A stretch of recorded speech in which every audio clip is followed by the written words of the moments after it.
Goeiedag, good day, fellow South Africans and citizens of the world.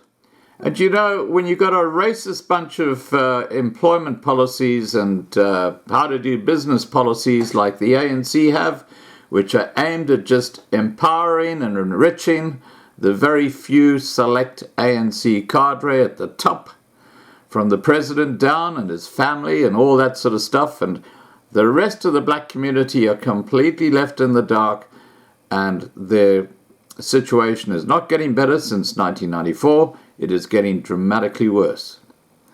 And when you bring in things like triple BEE and BEE to try and enrich yourself, and you're just incapable, incompetent, and corrupt, and completely loot the system, the obvious happens.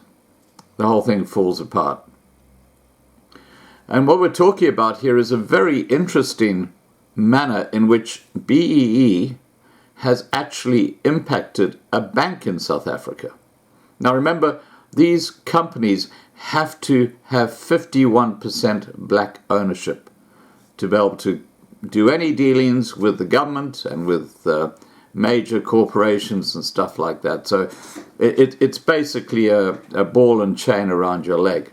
So you've got to find a well-connected black African, normally an ANC politician, and say, hey, you know, just so we're BEE compliant, we'll give you 51% of our shares. And off you go. You're just suddenly a billionaire. Well done, buddy. You didn't have to earn it, but we got to do that to keep in business. So what happens when those shares become the subject of a court case? Because remember that company needs a black owner of the shares to remain BEE compliant.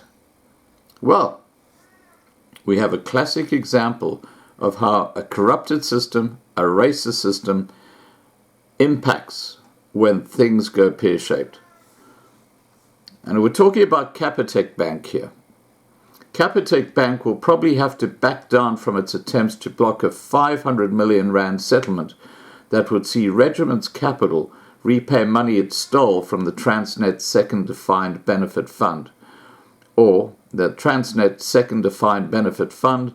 The acronym is TSDBF, just so you know that as I go through the story. Capitec and its senior officers were led red-faced after getting slammed in a court ruling today. The TSDBF has sued Regiment for damages the fund suffered, allegedly as a result of Regiment's involvement in state capture. Regiment's proposed to settle the TSDBF's claim by selling shares it directly owned through a 13-year-old Black Economic Empowerment BEE deal with Capitec. This is where it starts getting complicated, okay? You know, you deal with the devil, you get what you got. You get what you got going for you. Capitec blocked the settlement, arguing it would dilute the bank's empowerment credentials, okay? Remember that 51%? And warned Regiment's shareholders it would trigger punitive provisions in the 2006 BEE contract designed to lock in black shareholders. You can see what I'm talking about here. The bank aggressively pursued the restrictions, claiming the shares could not be traded without its permission, but then made a complete about-turn before the matter was heard in court. Judge Bashir Valley said in his ruling, any person changing its stance so radically and not explaining itself cannot be said to be acting in good faith. Capitec had also repeatedly threatened the TSDBF, as well as Regiments and its fellow BEE shareholders, with litigation should they proceed with the transactions necessary for the settlement. Okay, so what Capitec is actually trying to do is it's trying to protect its BEE status, because once those shares are sold to another race group, like let's say whites or a pension fund that deals with whites, because they don't have the right shareholding, bang! The government comes down on them like a ton of bricks. This is how completely ridiculous the entire financial system in South Africa is when it comes to the ANC cadres just cleaning out. And this is why I say people who are thinking of investing in South Africa, be very careful, because you're going to have to play by these ANC rules as well. And you're going to land up with a majority shareholder who you might not like, who then starts selling his shares. And guess what?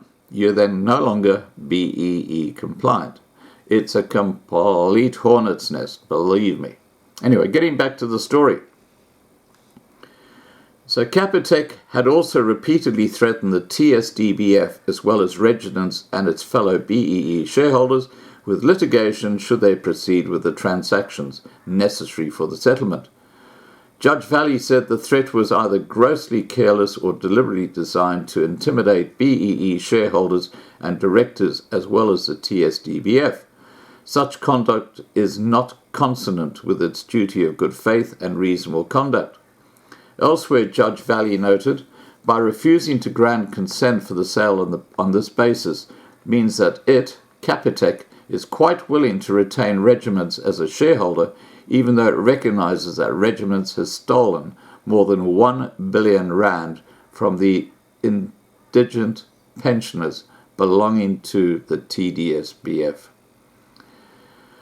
It goes on to say, the logical conclusion of its position is that the loss of 0.7% of its BBBEE rating is so important that it would rather keep its links with a shareholder who is tainted by dishonesty than reducing the rating. Well, who brought in these stupid racist laws?